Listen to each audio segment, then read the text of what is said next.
ಇನ್ನು ಇರಾನ್ ಮೇಲೆ ದಾಳಿಯನ್ನ ತೀವ್ರಗೊಳಿಸಿವೆ ಅಮೆರಿಕ ಮತ್ತು ಇಸ್ರೇಲ್ ಎರಡೂ ರಾಷ್ಟ್ರಗಳು. ಇರಾನ್ನ ನಟಾಂಜ್ ಪರಮಾಣು ಸೌಲಭ್ಯದ ಮೇಲೆ ದಾಳಿಯನ್ನ ಮಾಡಲಾಗಿದೆ.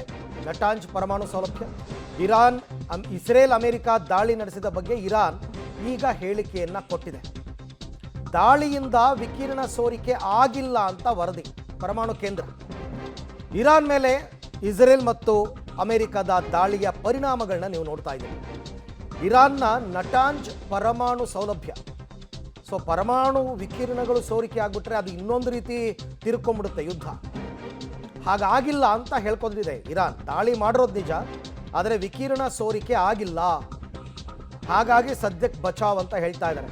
ವಿಕಿರಣ ಸೋರಿಕೆ ಆಯಿತು ಅಂತಂದರೆ ಅದರ ಸಮಸ್ಯೆಗಳನ್ನು ಇರಾನು ಅನುಭವಿಸ್ಬೇಕಾಗುತ್ತೆ, ಬೇರೆ ಬೇರೆ ರಾಷ್ಟ್ರಗಳು ಕೂಡ ಅನುಭವಿಸ್ಬೇಕಾಗುತ್ತೆ. ಹಾಗಾಗಿ ಇವೆಲ್ಲ ಗೊತ್ತಿರಬೇಕು ದಾಳಿ ಮಾಡುವಂತಹ ದೇಶಗಳಿಗೆ.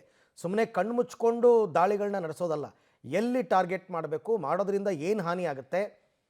ಇರಾನ್ ದೇಶಕ್ಕೆ ಅಪಾರವಾದ ಹಾನಿ ಆಗಬೇಕು, ಅದರಿಂದ ಬೇರೆ ಬೇರೆ ದೇಶಗಳಿಗೆ ತೊಂದರೆ ಆಗಬಾರ್ದು, ಆ ರೀತಿ ದಾಳಿಯನ್ನು ಮಾಡಬೇಕಾಗುತ್ತೆ. ಈ ಬಗ್ಗೆ ಕೂಡ ಮತ್ತಷ್ಟು ಮಾಹಿತಿ ನನ್ನ ಕೊಲೀಗ್ ಪ್ರಕಾಶ್ ಅವರಿಂದ ಪಡ್ಕೊಂಡ. ಪ್ರಕಾಶ್, ಈಗ ಪರಮಾಣು ಕೇಂದ್ರಗಳನ್ನು ಗುರಿಯಾಗಿಸಿ ದಾಳಿ ಮಾಡೋದರ ಪರಿಣಾಮ ಮುಂದೆ ಏನಾಗಬಹುದು ಅಂತ ಈಗಿನ ಸದ್ಯದ ಪರಿಸ್ಥಿತಿ ಹೇಗೆ? ನೋಡಿ, ಇರಾನ್ ಆರಂಭದಿಂದಲೂ ಕೂಡ ಪರಮಾಣು ತಯಾರಿಕೆಯಲ್ಲಿ ಮತ್ತೆ ಜಾಗತಿಕ ಮಟ್ಟದಲ್ಲಿ ಒಂದು ಹೆಸರನ್ನ ಮಾಡಬೇಕು ಅನ್ನುವಂಥದ್ದು ಒಂದು ಕಲ್ಪನೆ ಇತ್ತು. ಸೊ ಅದಕ್ಕೆ ಸಂಬಂಧಪಟ್ಟಂತೆ ಅದು ಆಗ್ಬಾರ್ದು, ಆ ಒಂದು ನಿರ್ಧಾರದಿಂದ ಬರಬೇಕು ಅನ್ನುವಂಥದ್ದು ಸುಮಾರು ರಾಷ್ಟ್ರಗಳಿಂದ ಕೂಡ ಒತ್ತಾಯವನ್ನ ಮಾಡ್ತಾ ಇದ್ವು, ಒತ್ತಡವನ್ನ ಕೂಡ ಹೇರ್ತಾ ಇದ್ರು.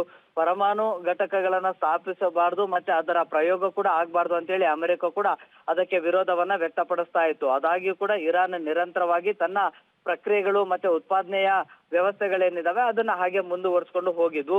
ಸೊ ಈಗ ಇಸ್ರೇಲ್ ಹಾಗೂ ಅಮೆರಿಕ ಜಂಟಿಯಾಗಿ ಇದೀಗ ನಟಾಂಜ್ ಅನ್ನುವಂತಹ ಒಂದು ಪರಮಾಣು ಕೇಂದ್ರ ಅದು. ಸೊ ಆ ಒಂದು ಪರಮಾಣು ಕೇಂದ್ರದ ಮೇಲೆ ಇದೀಗ ದಾಳಿಯನ್ನ ಕೂಡ ನಡೆಸಲಾಗಿದೆ. ಸೊ ಅಲ್ಲಿ ಒಂದಿಷ್ಟು ಭಾರಿ ಪ್ರಮಾಣದಲ್ಲಿ ಹಾನಿಯಾಗಿದೆ ಅಂತ ವರದಿಗಳಾಗಿದ್ದಾವೆ. ಆದ್ರೆ ಅಧಿಕೃತವಾಗಿ ಯಾವ ಪ್ರಮಾಣದಲ್ಲಿ ಹಾನಿಯಾಗಿದೆ, ಅಲ್ಲಿನ ಸ್ಥಿತಿ ಹೇಗಿದೆ ಅನ್ನುವಂಥದ್ರ ಬಗ್ಗೆ ಇನ್ನೂ ಕೂಡ ಇರಾನ್ ಹೇಳಿಕೊಂಡಿಲ್ಲ. ಅಂದ್ರೆ ಆ ಒಂದು ಮತ್ತೆ ಇಸ್ರೇಲ್ ಹಾಗೂ ಅಮೆರಿಕ ಕೂಡ ಈ ಒಂದು ದಾಳಿಯಿಂದ ವಿಕಿರಣ ಸೋರಿಕೆ ಆಗಿದೆ, ಭಾರಿ ಪ್ರಮಾಣದಲ್ಲಿ ಹಾನಿಯಾಗಿದೆ ಅನ್ನುವಂಥದ್ದನ್ನ ಹೇಳ್ಕೊಂಡಿತ್ತು.